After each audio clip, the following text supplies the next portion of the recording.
आप सभी को जय श्री राधे। एक्सपीओ को लेके मैं एक बार फिर आपके बीच में उपस्थित हुआ हूं। आज तारीख हो गई है 9। एक्सपीओ को मैं प्रमोट नहीं करता हूं। भारत सरकार द्वारा मान्यता प्राप्त संस्थान, सिस्टम्स और एप्लीकेशन पर विश्वास करें। देखिए, आज मैं एक डेट को लेके बात करने वाला हूं कि 15 से 20 मार्च की जो है आपके जो एलाइड लीडर हैं उन्होंने डेट नीचे वालों को दे रखी है कि 17-18 तारीख में एक्सपीओ जो है आप लोगों के लिए ट्रेडिंग के लिए पैसा दे सकती है।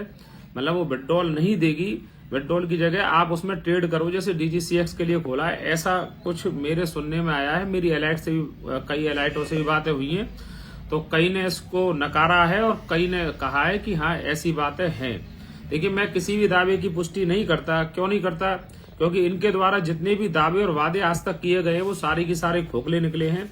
तो मैं इनकी बातों में उलझने वाला नहीं हूं, क्योंकि मेरा सीधा सा मानना है कि पहले विड्रॉल दो, पहले लोगों का पैसा लौटाओ, उसके बाद कोई भी बात जो करनी है वो उसके बाद होगी। खैर, 15 से 20 मार्च जो है वो भी आने वाली है। उसको भी पता लग जाएगा कि इनके किसी दावे में कोई सच्चाई है क्या। अपडेट पे अपडेट चल रहे हैं। अपडेटों से पेट नहीं भरता भैया। लोग परेशान है। मार्च का महीना चल रहा है।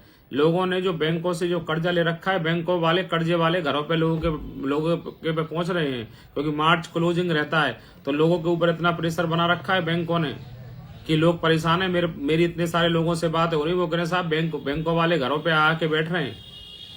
तो लोग इस लेवल से परेशान हो गए। तो उन्हें इन चीजों से कोई लेना देना नहीं है। सब बैंक को मतलब है पैसे से। भाई, बैंक ये कहता है कि आपने हमसे पूछ के थोड़ी लगाया कि बैंक के पैसे से आप जुआ खेलोगे, जुआ में हार जाएगा, तो बैंक रेस्पॉन्सिबल नहीं है ना इस चीज का। तो आप इन चीजों को समझिए कि लोग जो है परेशान है। 15 से 20 मार्च की जो डेट दी गई है, मैं उस डेट की कतई मैं ये नहीं कहता कि साहब आपका काम इस डेट को होगा। लेकिन एलाइटों में जो है इस तरीके की रूमर है। एलाइटों से मैंने कल भी बताया था आपको कि एलाइटों के पास 15 से 20 मार्च की डेट है कि 15 से 20 मार्च को ये आपके लिए ट्रेडिंग के लिए पैसा दे सकते हैं। अब खैर, आज तारीख 9 हो गई है। ये भी इनके इस दावे को भी देख लेंगे कि इस दावे में कितनी सच्चाई है। वैसे अभी तक के जो दावे रहे हैं उसी हिसाब से ये भी दावा रहेगा। आप देख लेना, जैसे अभी तक के इनके सभी दावे खोखले रहे हैं उसी प्रकार ये भी खोखला जाने वाला है। तो अपने को इसमें नहीं है। दूसरा, आप देखिए, आज है दिन सोमवार और आज कोर्ट खुल गई हैं। कोर्टों में के जरिए जो लोग एक्सपीओ के खिलाफ जो मुकदमा दर्ज करवाने चाहते हैं, जो जरिए वकील करवाना चाहते हैं, क्योंकि मुकदमे दर्ज करवाने में एफआईआरों में पूरे देश में प्रत्येक व्यक्ति के लिए दिक्कत आ रही है। यहाँ तक कि मेरे जो ग्रुप के जो एडमिन हैं, जो हमारे यूनिटी रेवॉन ऑफ पावर ऑफ रेवॉन वाले ग्रुप के जो एडमिन हैं, उन सब लोगों के सामने भी यही दिक्कत आ रही है। वो भी रोज जो है थानों के चक्कर काट रहे हैं।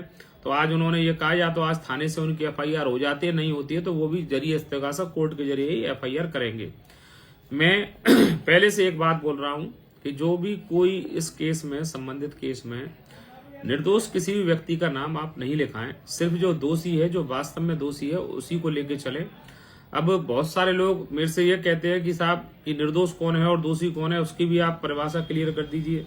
तो मैं पहले से कह रहा हूं कि जो व्यक्ति आपके साथ है, आपके सुख दुख में साथ है, आपको जिसने हमेशा साथ दिया, चाहे भले उसने आपका पैसा लगवाया, लेकिन आपका हमेशा साथ दिया, उसने अपनी भी आप बीती आपके साथ शेयर की, आप उसके दर्द को समझते हैं कि ये व्यक्ति इसमें दोषी नहीं है, तो मेरी नजर में वो व्यक्ति निर्दोष है। उसके अलावा कोई भी निर्दोष नहीं है। जिस व्यक्ति ने भी आपको गुमराह किया है, जैसे भी किया है, सब मेरी तरफ से सब दोषी हैं, चाहे वो कोई भी हो। अभी मेरे पास एक्सिस बैंक के जो लोग थे वो मेरे से मिलने के लिए आए थे। तो उनका यह था कि जो उमराम मल की जो मर्सिडीज जो बंद है, मतलब भरतपुर में जो उमराम मल की मर्सिडीज बंद है, जो पंकज जी के द्वारा जो कार्रवाई की गई थी, उस कार्रवाई में जो मर्सिडीज है कि उसको जो छुड़वाई है, आप उसको छुड़वाने में हमारी क्या मदद कर सकते हैं। तो मैंने मना कर दिया कि मैं कोई भी मदद नहीं कर पाऊंगा। दरअसल में जो कानूनी चीजें हैं वो कानूनी तरीके से ही सॉर्ट आउट होंगी। तो मैं क्यों कहूं इस चीज की कि मैं जो मुकदमे में दर्ज की गई गाड़ी है उसके लिए मैं क्यों कहूं किसी से कि आप इसको छोड़िए। तो उस पर करीब 90 लाख रुपए का एक्सिस बैंक का जो लोन है वो बकाया है और 3 किस्तें, जो 3 किस्तें हैं वो 3 किस्तें उस गाड़ी की जो बाउंस हो गई हैं और वो गाड़ी जो है एक जो टाइम जा रहा है, जो टाइम है, जो लीगल जो प्रोसेस होगा उस लीगल प्रोसेस के थ्रू उसको एक्सिस बैंक जो है खींच ले जाएगी। एक्सिस बैंक की गाड़ी है। देखिए, सारी चीजें जो अभी तक चल रही हैं वो सारी चीजें प्रत्येक व्यक्ति को तकलीफ देने वाली हैं, चाहे वो एलाइट मेंबर्स की फैमिली हो, चाहे एलाइट मेंबर्स हो, चाहे आम इन्वेस्टर हो, हम जैसे आप जैसे आम इन्वेस्टर हो।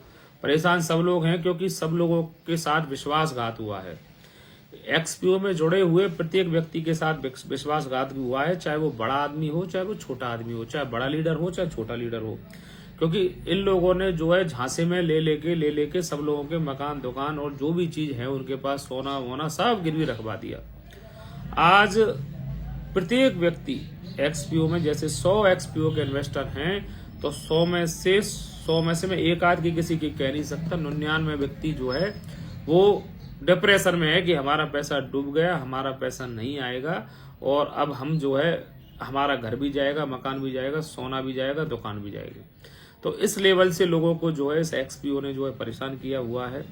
कल मैंने एक ऑडियो सुनी थी, एक किसी व्यक्ति की एक ऑडियो थी, वो ऑडियो के माध्यम से बड़े ज्ञानचंद बन रहे थे कि 3 तरह के लोग होते हैं और 4 तरीके के लोग होते हैं। एक वो होता है जो जिसने क्या कहते हैं अपना मतलब सोच समझ के इन्वेस्ट किया कि यदि कल को फ्रॉड भी हो गया तो हम सेफ रहेंगे। एक इन्वेस्टर वो होता है जिसने इधर उधर से कर्जा करके वो कर लिया फलान ढिकान, और एक्सपीओ अपडेट दे रहा है, इसका मतलब वो आएगा, वो नहीं तो वो पैसे लेके अभी तक उड़ जाता है, अगर जाना होता तो पैसे लेके गायब हो जाते ये वो। तो भाई सुन, ये तुझे बता दूं, तुझे लविश चौधरी की स्टोरी नहीं पता। लविश चौधरी भी इसी तरीके से सवा साल से लोगों को अपडेट पे अपडेट दे रहा है, लोगों को गुमराह कर रहा है 1.25 साल से कि आज पैसा दूंगा, आज ये अपडेट कर दिया, वो अपडेट कर दिया। तो जिस तरीके की ये जिस रास्ते पे चल रहे हैं ना, सेम वो लविश चौधरी वाला रास्ता है। लविश चौधरी ने 1.25 साल खींच दिया लोगों को विश्वास दिला के, कभी कुछ अपडेट। तो लोगों का पैसा था, तो पैसे की वजह से लोग जो उस पर विश्वास करते रहे कि साहब कि पैसा आएगा। वो बोल रहा था कि कोर्ट कचहरी से इतनी आसानी से नहीं आएगा, ये नहीं आएगा, इतना आप कोर्ट कचहरी में समय खराब करोगे, इतना इससे बढ़िया ये है कि आप इस पे विश्वास करिए। अरे भैया, इस पे विश्वास किया ना भाई, 3.5 महीने से लोगों ने आंख बंद करके विश्वास किया। 3.5 महीने से कोई कुछ भी बोल रहा था, लोगों ने नहीं सुनी। लोगों को एक्सपीओ पे इतना विश्वास था कि उन्होंने 28 फरवरी तक कोई भी व्यक्ति से एक्सपीओ के खिलाफ नहीं गया। इनको जो अपडेट देना था, जो कुछ करना था, वो 28 फरवरी से पहले का टाइम था।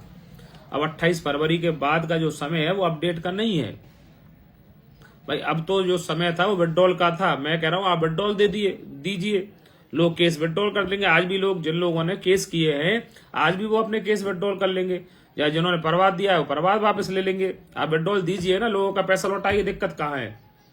लोगों को आपकी मंशा जो है पता चल चुकी है, तब वो लोग थाने में पहुंचे हैं। 28 तक आपके ऊपर विश्वास किया, 3.5 महीने कोई कम समय नहीं होता है विश्वास का। लोगों ने आपके ऊपर 3.5 महीने विश्वास किया कि आप लोगों का जो है पैसा लौटाओगे, उनका विड्रॉल लौटाओगे, जो उनका पैसा है उसको लौटाएंगे, इसलिए वो रोके रहे। आज जब उनका धैर्य टूटा है, जब उनका सब्र टूटा है, तब वो थानों में पहुंचे हैं। और आज प्रत्येक व्यक्ति की तरफ से, जिसका भी एक्सपीओ में पैसा लगा हुआ है, जिसने भी आपके ऊपर केस किया हुआ है, मैं नहीं जानता, फिर भी उन सब लोगों की तरफ से मैं उनकी तरफ से गारंटी लेता हूं, क्योंकि वो सारे लोग इन्वेस्टर जो वो ईमानदार हैं। मैं उनकी तरफ से गारंटी लेता हूं, आप विड्रॉल दीजिए, FIR वापस हो जाएंगी।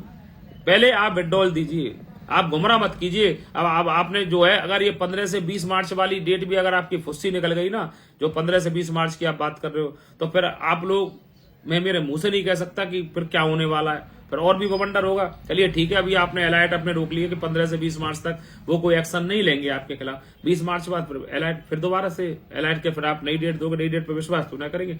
कितना विश्वास तोड़ोगे लोगों का, कब तक तोड़ोगे?